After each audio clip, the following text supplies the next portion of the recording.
Hi, I'm Dr. P.K. Talwar, cosmetic surgeon, New Delhi, and I'm practicing cosmetic surgery for more than 30 years now. Previously, I was attached to Apollo and Max hospitals, and now I am running my own cosmetic laser surgery center at Greater Kailash Part 1, New Delhi. हमारे पास एक query आई है जिसमें कि एक दर्शक पूछ रहे हैं कि भाई what is the treatment of बॉस्ड rhinoplasty. तो बॉस्ड राइनोप्लास्टी मीन्स कि उन्होंने कहीं नोज़ की सर्जरी कराई है, कॉस्मेटिक सर्जरी कराई है और वो शायद उनके एक्सपेक्टेशंस के मुताबिक ठीक नहीं हुई है, या हो सकता है कोई कॉम्प्लिकेशन हो गया हो और वो उसकी रेमेडी जानना चाहती हैं। तो देखिए, मैं पहले भी बोल चुका हूँ कि 6 से 8% लोग होते हैं जिनको कि एक रिवीजन राइनोप्लास्टी की ज़रूरत पड़ सकती है, अगर उनके एक्सपेक्टेशन के हिसाब से नाक नहीं बनी है। अब हो सकता है वही जो हमारी दर्शक हैं जिन्होंने प्रश्न किया है, हो सकता है कि उनकी एक्सपेक्टेशंस के हिसाब से शायद नाक ना बनी हो, इसलिए वो पूछ रही हैं।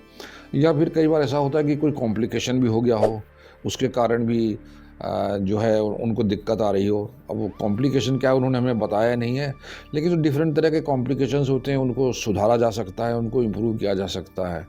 अब अगर कईयों की नाक जैसे क्रूकेड होती है और पूरी तरह से वो ठीक नहीं हुई है, तो उसको फिर दोबारा उसको ठीक किया जा सकता है, सीधा किया जा सकता है। अगर आपकी नाक जो चपटी थी, जिसको डॉक्टर ने बनाया है और वो पूरी तरह से उठा नहीं पाए हैं, स्ट्रेट लाइन नहीं दे पाए हैं, so that can also be corrected.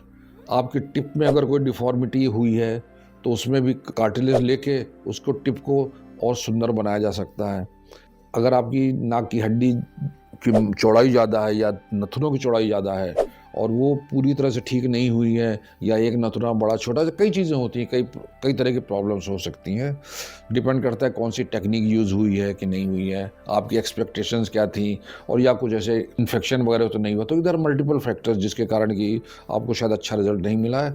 लेकिन मैं आपको यही सजेस्ट करूँगा कि अब आपकी जो सर्जरी होगी that will be secondary rhinoplasty, मतलब कि उसको रिवीजन राइनोप्लास्टी भी आप बोल सकते हैं, वो की जाएगी।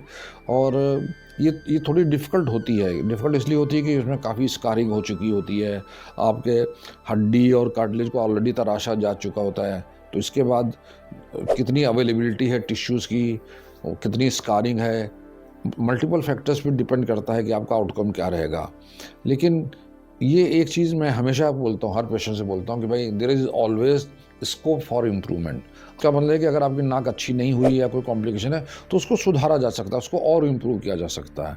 100% तो कोई भी डॉक्टर आपको गारंटी नहीं देगा अगर आपकी नाक में कोई कॉम्प्लिकेशन हो गया, बट ये मैं अब इतना आपको अश्योर कर सकता हूँ कि यस, आपकी नाक को और सुंदर बनाया जा सकता है, कोशिश की जा सकती है कि नियर नॉर्मल जैसी हो जाए।